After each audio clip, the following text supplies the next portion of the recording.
सोचो एक ऐसी फोर्स जो आए वार करे और बिना कोई निशान छोड़े गायब हो जाए। ना कोई शोर, ना कोई चेतावनी, और दुश्मन को समझ में भी ना आए कि हमला कहां से हुआ है। आज की लड़ाई पहले जैसी नहीं रही, क्योंकि दुश्मन सामने खड़ा नहीं होता, वो छुप कर वार करता है। कभी बॉर्डर के पार से, कभी शहरों के अंदर से, कभी ड्रोन से, कभी स्लीपर सेल्स के जरिए। और अब इसी बदलती लड़ाई के लिए भारत एक नई एलीट फोर्स तैयार कर रहा है, भैरव कमांडोज, जो कोई आम सैनिक नहीं होंगे। ये भगवान शिव के काल भैरव अवतार जितने डिस्ट्रक्टिव एंड लीथल होंगे। इनका काम बहुत साइलेंटली दुश्मन के इलाके में घुसना, उनकी प्लानिंग को डिस्ट्रॉय करना और फिर वापस लौटाना। ये यूनिट अमेरिका के नेवी सील्स और डेल्टा फोर्स से भी खतरनाक होगी, जिसके हर बटालियन में करीब 250 सबसे खतरनाक कमांडोज शामिल होंगे, जिन्हें देश के हर फ्रंट पर डिप्लॉय किया जाएगा। और अगले कुछ महीनों में 25 भैरव बटालियंस पूरे तरीके से तैयार हो सकती है। पर हमारे भैरव कमांडोज एक्चुअल में कैसे वर्क करेंगे, इनकी ट्रेनिंग कैसी होगी, इनके वेपन्स क्या होंगे, ये अमेरिका के नेवी सील्स और डेल्टा फोर्स से क्यों बेहतर माने जा रहे हैं, और सबसे इंपॉर्टेंट इनका माइथोलॉजिकल कनेक्शन क्या है, सब कुछ बहुत डिटेल में डिस्कस करेंगे। वीडियो में आगे बढ़े उससे पहले आप सबसे एक छोटी सी रिक्वेस्ट है, अगर आपको हमारी वीडियो से वैल्यू मिलती है तो हमारे चैनल को सब्सक्राइब और पेज को फॉलो जरूर करिए।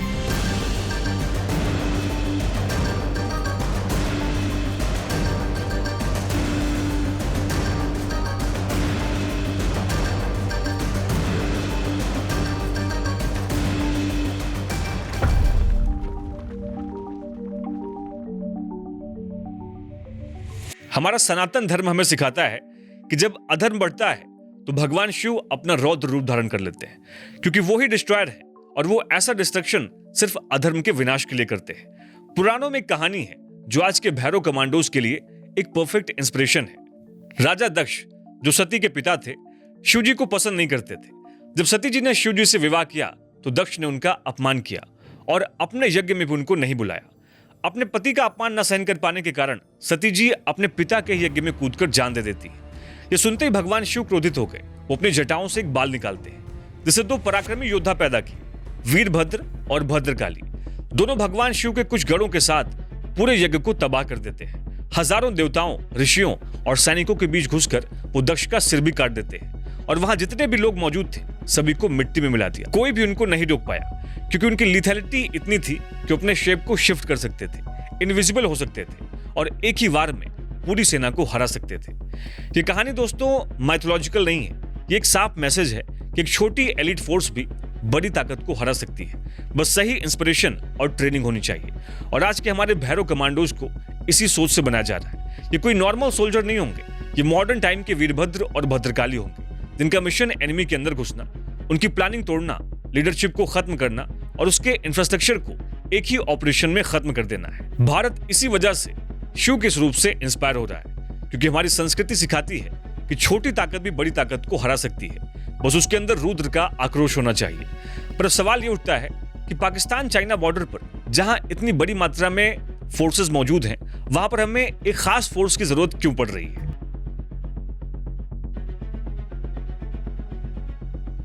देखिए, हमारा भारत आज चारों तरफ से कई तरह के खतरों का सामना कर रहा है। जम्मू कश्मीर में पाकिस्तान बैक्ड टेररिज्म लगातार जारी है। फरवरी 2019 के पुलवामा अटैक में 40 सीआरपीएफ जवान शहीद हुए। सितंबर 2019 के उरी अटैक में 19 सेना के जवान मारे गए। जनवरी 2016 के पठानकोट अटैक में 7 सुरक्षाकर्मी शहीद हुए।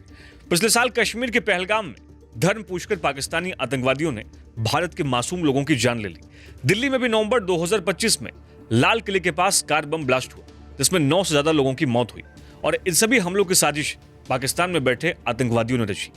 ईस्टर्न बॉर्डर साइड चाइना है, जो लगातार भारत पर दबाव बनाता रहता है। जून 2020 में गलवान में हुई झड़प में भारत के 20 जवान शहीद हुए।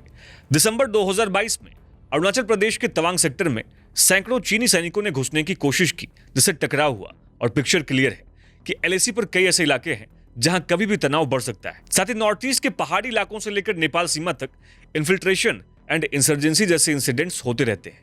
देश के अंदर भी खतरा कम नहीं है। बड़े शहरों में अर्बन टेररिज्म बढ़ रहा है, स्लीपर सेल्स एक्टिव है, ये अचानक ब्लास्ट, शूटिंग या हाईजैकिंग जैसी घटनाएं कर सकते हैं।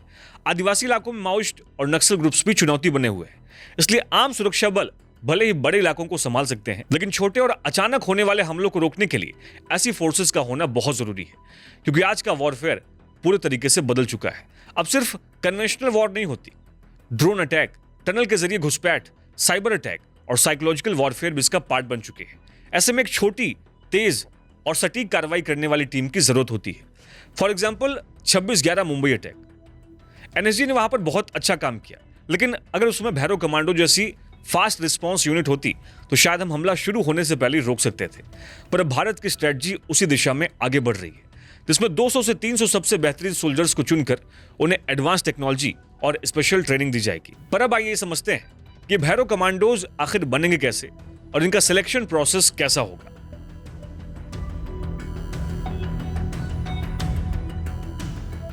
देखिए, इसमें किसी आम सोल्जर का सिलेक्शन नहीं होगा। इसमें सिर्फ भारत के सबसे बेहतरीन कमांडोज ही चुने जाएंगे, जैसे पैरा एसएफ, मार्कोज, एनएसजी और गरुण कमांडोज। इनमें से भी सिर्फ टॉप 1% को ही मौका मिलेगा।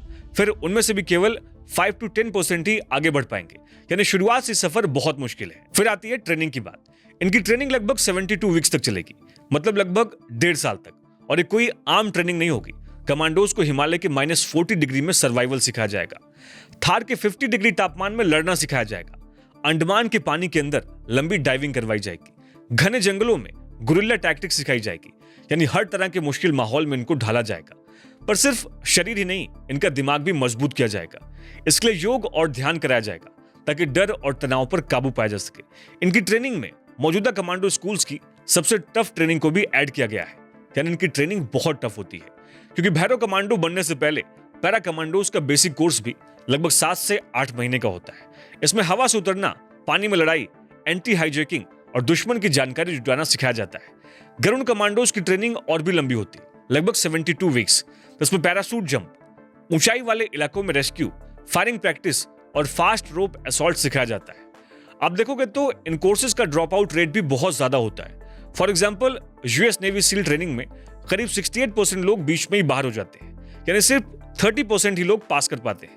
पर भैरव कमांडोज के लिए ट्रेनिंग इससे भी ज्यादा टफ होगी, जिसमें लगातार शरीर और दिमाग की परीक्षा ली जाती है। डेथ क्रॉल जैसे टफ चैलेंजेस भी होते हैं, यानी जो आखिर तक टिकेगा वही असली कमांडो बनेगा।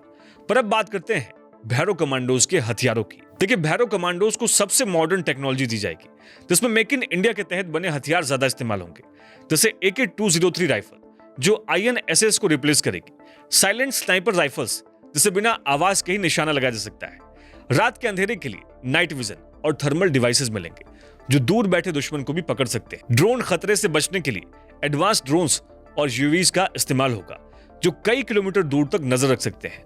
कमांडोज को एक्सोस्केलेटन सूट्स भी मिलेंगे जिससे वो भारी वजन को आसानी से उठा सकेंगे। पानी के अंदर मिशन के लिए रीब्रीथर मिलेगा जिससे वे लंबे समय तक बिना रुके पानी में रह सकते हैं। इलेक्ट्रॉनिक वॉरफेयर के लिए EMP ग्रेनेड्स होंगे जो दुश्मन के कम्युनिकेशन को बंद कर देंगे। साइबर टूल्स भी होंगे जो दुश्मन के नेटवर्क में घुसने को आसान बनाएंगे। साथ ही हर भैरव कमांडो कई भाषाएं जानता होगा, जिसमें उर्दू, चीनी और अरबी भाषाएं शामिल होंगी, ताकि जरूरत पड़ने पर बॉर्डर पार करके भी मिशन को अंजाम दिया जा सके। और ये कमांडोज ड्रोन वॉरफेयर में भी माहिर होंगे, क्योंकि इन सबको एडवांस्ड AI बेस्ड टेक्नोलॉजी वाले ड्रोन वॉरफेयर के लिए ट्रेन किया जाएगा।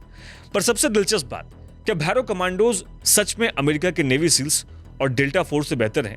आइए अब इसको समझते हैं।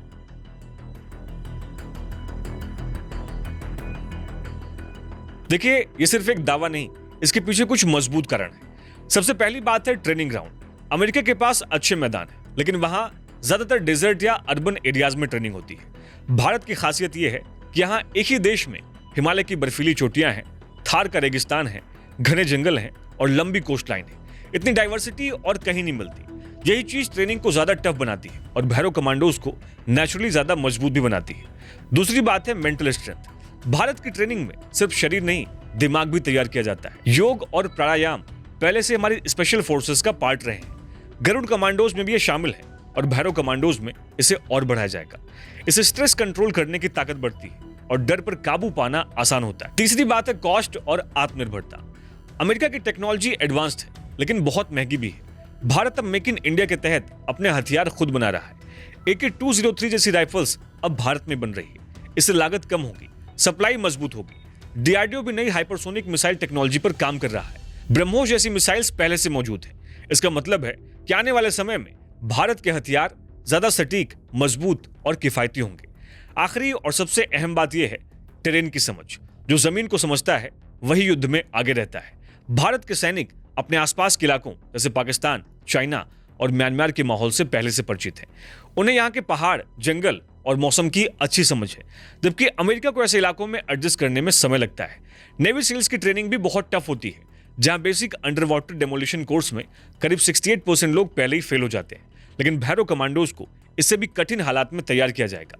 इसलिए ये अपने अलग अलग मॉडल पर काम करते हुए फ्यूचर की लड़ाई के लिए एक नई ताकत बन सकते हैं। यानी बात बिल्कुल साफ है, आज खतरा सिर्फ बॉर्डर तक लिमिटेड नहीं है। पाकिस्तान से टेररिज्म, चाइना के साथ बॉर्डर टेंशन और म्यांमार जैसे इलाकों से इन्फिल्ट्रेशन, ये सब मिलकर एक नया चैलेंज बना रहे हैं। ऐसे में सिर्फ बड़ी सेना काफी नहीं होती है, जरूरत होती है एक ऐसी छोटी, तेज और सटीक ताकत की जो दुश्मन को उसके ही इलाके में जाकर जवाब दे सके। और भैरव कमांडोज इसी जरूरत को पूरा करेंगे, जो एक बार पूरी तरीके से तैयार हो जाने के बाद सिर्फ भारत की सिक्योरिटी नहीं बढ़ाएंगे, बल्कि दुश्मनों के मन में डर भी पैदा करेंगे। और यही भैरव कमांडोज की असली ताकत है। आपकी इस पर राय क्या है? हमें कमेंट सेक्शन में जरूर लिखिएगा। जय हिंद, जय भारत।